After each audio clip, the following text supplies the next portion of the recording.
અમેરિકામાં ભારતીય વિદ્યાર્થીઓ સાથેના હુમલાની ઘટના વધતી જઈ રહી છે. છેલ્લા એક મહિનામાં અમેરિકામાં 4 ભારતીય વિદ્યાર્થીઓના મોત થયા છે અને હવે હૈદરાબાદના એક વિદ્યાર્થી પર જીવલેણ હુમલો કરવાની ઘટના બની છે.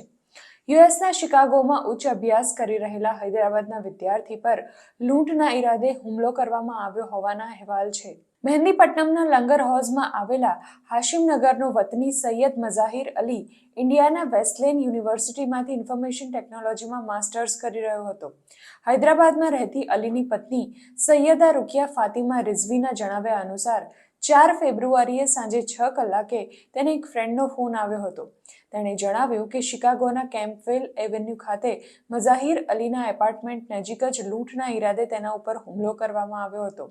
હુમલા બાદ તેને સ્થાનિક હોસ્પિટલમાં સારવાર માટે ખસેડવામાં આવ્યો છે. મંગળવારે કેન્દ્રીય વિદેશ મંત્રી એસ જયશંકરને ફાતિમા રિઝવીએ પત્ર લખ્યો હતો, જેમાં તેણે જણાવ્યું કે હુમલા વિશે જાણ થતાં જ તેણીએ પતિને ફોન લગાવ્યો હતો.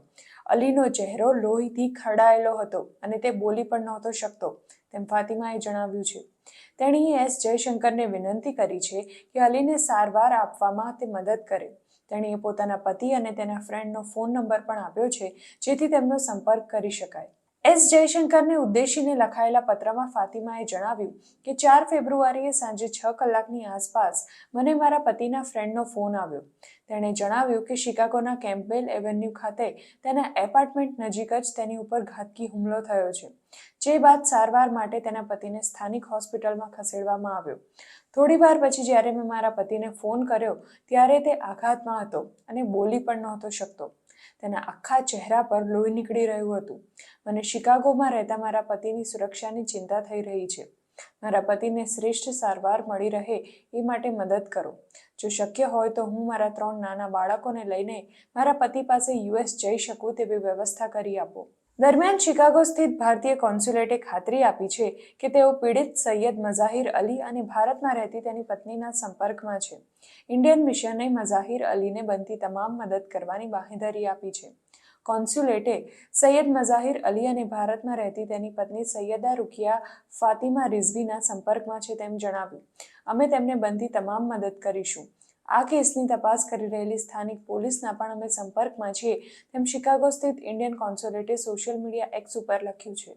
અલી પર થયેલા હુમલાનો વિડીયો સોશિયલ મીડિયા ઉપર વાયરલ થઈ રહ્યો છે, જેમાં તે કહે છે કે હું મારું ભોજન લઈને ઘરે પાછો આવી રહ્યો હતો ત્યારે 4 શખ્સો મને ઘેરી વળ્યા.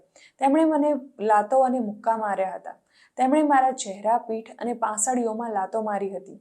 તેઓ મારો મોબાઈલ લઈને નાસી ગયા. પ્લીઝ મારી મદદ કરો. અમેરિકન મીડિયાના અહેવાલ પ્રમાણે આ શખ્સો અલીનો મોબાઈલ અને વોલેટ લઈને ફરાર થયા હતા. આ ઘટના બાદ અલી સ્તબ્ધ અને ગભરાયેલો છે. તેણે અમેરિકન મીડિયા સાથે વાત કરતા કહ્યું કે અમેરિકા આવવાનું સપનું મેં હંમેશા સેવ્યું હતું. હું અહીં મારા સપના પૂરા કરવા અને માસ્ટર્સ કરવા આવ્યો છું, પરંતુ ગઈકાલે મારી સાથે બનેલી ઘટનાએ મને હચમચાવી નાખ્યો છે. બીજી તરફ અલીના કઝિન અબ્દુલ વહાબ મોહમ્મદે મીડિયાને કહ્યું કે ક્યારેક મને લાગે છે કે મારે માસ્ટર્સ છોડીને મારા પોતાના દેશમાં જતા રહેવું જોઈએ. આ પ્રકારની વધતી ઘટનાઓ જોઈને મને લાગે છે કે અહીં વિદ્યાર્થીઓ માટે પૂરતી સુરક્ષા વ્યવસ્થા નથી. મહત્વનું છે કે ભારતીય વિદ્યાર્થીઓ અમેરિકા, કેનેડા, યુકે, ઓસ્ટ્રેલિયા સહિતના કેટલાય દેશોમાં ઉચ્ચ અભ્યાસ માટે જાય છે. ઠેર ઠેર તેમના પર હુમલાની ઘટનાઓ પ્રકાશમાં આવતી રહે છે. એવામાં વિદેશી ધરતી પર ભારતીય વિદ્યાર્થીઓ કેટલા સુરક્ષિત છે તે અંગે સવાલ ઉઠી રહ્યા છે.